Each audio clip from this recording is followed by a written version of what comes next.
Hey everyone, welcome to CLAT point and let's start आज का हमारा ये वाला सेशन। बात क्या है? बात यह है कि रिसेंटली सुप्रीम कोर्ट ने स्ट्रक डाउन कर दिया है इलेक्टोरल बॉन्ड स्कीम को। सुप्रीम कोर्ट ने इलेक्टोरल बॉन्ड स्कीम को अनकॉन्स्टिट्यूशनल बता दिया है। क्या है ये पूरा मामला? चलिए शुरू करते हैं। देखिए, सबसे पहली चीज तो आपको कोई भी आप वर्डिक्ट के बारे में जानो, कुछ भी जानो, उससे पहले आपको उस केस का नाम पता होना चाहिए। तो यहां पे अगर हम इस केस की बात करें तो इलेक्टोरल बॉन्ड केस जो था, इसका आपका नाम है association for democratic reforms versus union of India and others. ठीक है, इस केस के अंदर हमारी जो सुप्रीम कोर्ट की बेंच थी उसकी अध्यक्षता हमारे सीजीआई डीवाई चंद्रचूड़ साहब ने करी थी। जस्टिस जेबी पर्डीवाला, जस्टिस संजीव खन्ना, डीवाई चंद्रचूड़ साहब, बीआर गवई, जस्टिस मनोज मिश्रा। तो 5 जजेस की बेंच ने इस पे वर्डिक्ट दिया है। और अब हम इस वर्डिक्ट को समझेंगे उससे पहले वी शुड नो कि भैया क्या है ये इलेक्टोरल बॉन्ड स्कीम। अब सुप्रीम कोर्ट ने क्या सोच के, क्या क्या पॉइंट्स रख के इसको खत्म किया है, वो भी समझने की कोशिश करेंगे। अगर आप क्लैट पीजी 2025 की तैयारी कर रहे हैं तो हमारा चैंपियंस बैच है आप लोगों के लिए। क्लैट पीजी 2025 के लिए one of the best course है 16,999 का, जिसमें books, classes, live classes, mock test सब कुछ आपको मिलने वाला है। तो ये सारी चीजें हो चुकी हैं। अब आ जाते हैं हमारे आज के पॉइंट के ऊपर कि भैया ये इलेक्टोरल बॉन्ड स्कीम है क्या। तो देखो, इलेक्टोरल बॉन्ड स्कीम को 2017 में हमारी गवर्नमेंट ने इंट्रोड्यूस किया था।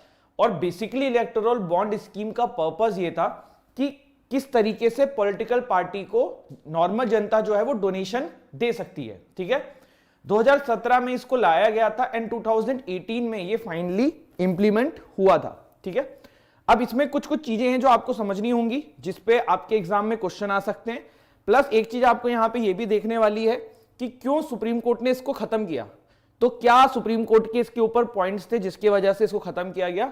मैं मतलब ये चीज बता रहा हूं जो आपको अपने एग्जाम्स के लिए पता होनी चाहिए। ठीक, तो इलेक्टोरल बॉन्ड सिस्टम ये जो है इंट्रोड्यूस किया गया था 2017 में by a finance bill and it was implemented in 2018। ये किस लिए है? Donation to registered political parties. This is a very important point कि भैया जो पॉलिटिकल पार्टीज रजिस्टर्ड है ना, सिर्फ उन्हीं को डोनेशन देने के लिए यूज किया जाएगा। ऐसा नहीं कि कोई कल को अपनी पॉलिटिकल पार्टी बनाए और कहे भैया हमें डोनेशन दो, और कोई डोनेशन के नाम पे ब्लैक को व्हाइट कर रहा है, वो सब नहीं। रजिस्टर्ड पॉलिटिकल पार्टीज को ही ये चीज दी जा सकती है। अब ये कैसे दी जाती है मैं आपको समझा देता हूं, पहले लेमन लैंग्वेज में, फिर अपन इसको पॉइंट वाइज पॉइंट्स देखेंगे। देखो, स्टेट बैंक ऑफ इंडिया को गवर्नमेंट ने ऑथराइज किया है कि भैया आप जो है वो इलेक्टोरल बॉन्ड इशू करो।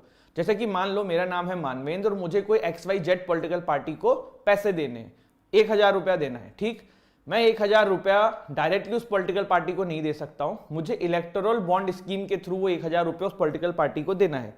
कैसे देना है? मैं सबसे पहले स्टेट बैंक ऑफ इंडिया जाऊंगा, मैं बोलूंगा भैया मुझे इलेक्टोरल बॉन्ड दे दो, मेरे से 1,000 रुपये ले लो। मैं वहां पे अपना इलेक्टोरल बॉन्ड जो है वो ले लूंगा और 1,000 रुपये स्टेट बैंक ऑफ इंडिया को दे दूंगा। वो इलेक्टोरल बॉन्ड लेके मैं जाऊंगा उस पॉलिटिकल पार्टी के दफ्तर में और वहां पे इलेक्टोरल बॉन्ड दे दूंगा। वो पॉलिटिकल पार्टी इलेक्टोरल बॉन्ड को लेके बैंक में जाएगी और उस तरह से वो अपने अकाउंट में उस पैसे को ट्रांसफर करा लेगी। तो ये लेमन लैंग्वेज में हाइपोथेटिकली मैंने आपको समझाया है। तो State Bank of India it issues the bonds in denomination of 1,000, 10,000, 1 lakh, 10 lakh and 1 crore.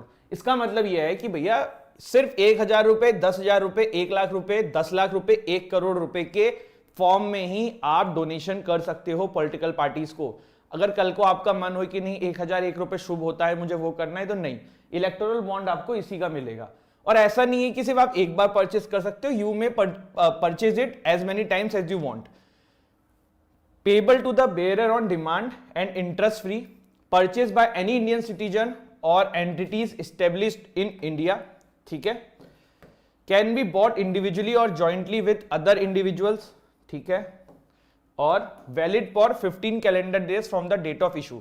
मतलब ये कि जैसे मैंने एक बार SBI जाके इलेक्टोरल बॉन्ड ले लिया 1 लाख रुपए का, वो मैंने पॉलिटिकल पार्टी को दे दिया, तो भैया उस पॉलिटिकल पार्टी को उस इशू हुए इलेक्टोरल बॉन्ड के डेट से अगले 15 दिन के अंदर ही उसको अपने अकाउंट में कराना होगा, अदरवाइज वो फिर बेकार हो जाएगा। ठीक है, चलिए इसके बाद ऑथराइज इशूअर कौन है? तो हमारी सरकार ने स्टेट बैंक ऑफ इंडिया को इसका ऑथराइज इशूअर बनाया था और एसबीआई के डेजिग्नेटेड ब्रांचेस को यहाँ पे अलाउ किया गया है कि वो इलेक्टोरल बॉन्ड इशू कर सकते हैं। देखो एसबीआई को बनाया गया ना, एक ये भी अपने आप में एक चिंता का विषय, क्योंकि एसबीआई गवर्नमेंट के द्वारा रन करी जाती है। तो अभी सोचो प्रेजेंट गवर्नमेंट जो है वो बीजेपी की गवर्नमेंट है, तो वो दे कैन इजीली ट्रैक कि भैया कांग्रेस को कितना फंड मिला है या और पॉलिटिकल पार्टीज को कितना फंड मिल रहा है। तो एक ये भी इसका बहुत बड़ा प्रॉब्लम था। इसके बाद देखिए इलेक्टोरल बॉन्ड जो है it can be purchase digitally और थ्रू चेक्स, टैक्स फ्री रहता है इस पे। जैसे आपने 1 लाख रुपए दिए तो 1 ही लाख रुपए ही देने हैं 1 लाख के बॉन्ड खरीदने को, उसमें ऐसा नहीं है कि कोई जीएसटी भी देना है या कुछ और एक्स्ट्रा पैसे भी देने हैं, ठीक है। Only political parties registered under section 29A of the representation of people act 1951 and have secured not less than 1% of the votes polled in the last general election to the house of the people और the legislative assembly, मतलब लोकसभा की बात हो रही है, legislative assembly की बात हो रही है, they only eligible to the electoral bond. Important point है, फिर से एक बार मैं आपके सामने इसको रिफ्रेम करता हूं। ऐसी पॉलिटिकल पार्टी जो रजिस्टर्ड है under section 29A of RPA act 1959 और नहीं है, ऐसा नहीं है कि और दोनों में से कोई एक क्राइटेरिया लिखा हुआ है एंड, इसके अलावा आपका 1% से कम वोट नहीं होना चाहिए लास्ट लोकसभा के इलेक्शन या फिर आपके स्टेट के जो इलेक्शन हुए हैं उस पॉलिटिकल पार्टी के, ठीक है। इसके बाद अब हम आ जाते हैं करंट सिचुएशन पे कि सुप्रीम कोर्ट में अभी इसको क्यों अनकॉन्स्टिट्यूशनल घोषित कर दिया गया और क्या हुआ। देखो गवर्नमेंट के अपोज में 2 काउंसिल जो मेन थे वो थे प्रशांत भूषण साहब और एक कपिल सिब्बल साहब, और दोनों ने क्या पॉइंट्स रखे हैं। प्रशांत भूषण साहब ने कहा कि देखो एक मिनिस्ट्री ऑफ कॉर्पोरेट अफेयर की वेबसाइट है जहां पे बहुत सारे अराउंड 20 लाख कंपनीज जो है रजिस्टर्ड है। आप इन कंपनीज के जब डेटा में जाओगे ना तो आपको दिखेगा अलग अलग वेबसाइट्स पे इन कंपनीज के कि हाँ इतना इतना पैसा हमने जो है वो अलग अलग पॉलिटिकल पार्टीज को दिया है। लेकिन क्या इन 23 लाख कंपनीज जो रजिस्टर्ड हैं इनको ट्रैक करना पॉसिबल है? जवाब है नहीं। तो प्रशांत भूषण साहब ने पहली चीज तो ये रखी। देखो दूसरी चीज यहां पे इलेक्टोरल बॉन्ड स्कीम का, इस पे मैं आऊं, आपको समझना होगा कि क्यों ये अपने आप में चिंता का विषय है। आप इसको ऐसे समझो कि XYZ पार्टी को मैं फंड करना चाह रहा हूं, मैं 10 लाख रुपए देना चाह रहा हूं। XYZ पार्टी को मैंने जाके 10 लाख रुपए दे दिए, ठीक, इलेक्टोरल बॉन्ड स्कीम के थ्रू। वो XYZ पार्टी जब सत्ता में आ जाएगी तो उसके दिमाग में तो रहेगा ना यार इस बंदे ने मुझे 10 लाख रुपए दिए, कल को मुझे कुछ काम कराना होगा तो वो पॉलिटिकल पार्टी मुझे फेवर रिटर्न करने की कोशिश करेगी। तो इसीलिए आप ये देखो कि जब भी कोई रूलिंग गवर्नमेंट रहती है ना उसको बहुत डोनेशन मिलता है। अभी एक आंकड़ा है उसमें ये कि पिछले कुछ सालों में जो डोनेशंस हुए हैं ना इलेक्टोरल बॉन्ड स्कीम के थ्रू, उसका 90% बीजेपी के पास है क्योंकि वो रूलिंग गवर्नमेंट है। तो मतलब ये होता है। तो पहली चीज तो प्रशांत भूषण साहब ने ये भी बोली। दूसरी उन्होंने एक पॉइंट रखा कि भैया जो शेयर होल्डर हैं, जैसे मान लो आपको पता है ना कि बड़ी बड़ी कंपनीज के आईपीओ होते हैं तो बहुत सारे लोग शेयर्स खरीदते हैं, नॉर्मल जनता भी शेयर खरीदती है, बट उन्हें भी नहीं पता कि उनकी कंपनी, क्योंकि देखो जो शेयर भले 1% होल्ड करता है वो उस कंपनी का ओनर है, ठीक है। तो नॉर्मल जनता जो शेयर मार्केट है शेयर ही तो खरीदती है। तो भैया जो शेयर होल्डर हैं उनको भी नहीं पता कि उनकी कंपनी जिसमें उन्होंने शेयर होल्ड कर रखे हैं उसने किसको डोनेशन किया है। तो ये भी एक बहुत बड़ा इशू था। इसके बाद कपिल सिब्बल साहब ने बोला कि भैया ऐसी कंपनीज भी इसमें पैसा डोनेट कर रही हैं जो अभी तो लॉस में ही चल रही है, इवन मेकिंग लॉस, तो ये कैसा सही है, ये भी गलत है। तो ये सारी कुछ चीजें रखी गई। गवर्नमेंट की तरफ से बात आई कि भैया ये एनोनिमिटी को प्रमोट नहीं कर रहा है, ये कॉन्फिडेंशियलिटी को प्रमोट कर रहा है, मतलब ये राइट टू प्रिवेसी की बात कर रहा है। इन्होंने कहा गवर्नमेंट ने कि भैया सुप्रीम कोर्ट ने वर्डिक्ट दिया है राइट टू प्रिवेसी का, तो हम चाहते हैं कि भैया किसी की प्रिवेसी जो है वो वायलेट ना हो और सबका ये बात जो है अपने अंदर तक रहे कि वो किस पॉलिटिकल पार्टी को फंड कर रहा है या किस पॉलिटिकल पार्टी को डोनेट दे रहा है। तो right to privacy fundamental right का गवर्नमेंट ने यहाँ पे एक वो लिया है। सुप्रीम कोर्ट ने इसको अनकॉन्स्टिट्यूशनल घोषित कर दिया, ठीक है। क्या 2 कारण रखे सुप्रीम कोर्ट ने। पहला रखा जो, मतलब देखो समरी में बता रहा हूं मैं, it violates the right to information of citizens about possible quid pro quo. Quid pro quo का मतलब वही है फेवर रिटर्न करना, कि भैया आपने किसी कंपनी ने पॉलिटिकल पार्टी को पैसा दिया है, अब पता पड़ रहा है कि उसे सारे टेंडर मिल रहे हैं, है ना, तो वो वाली चीज है।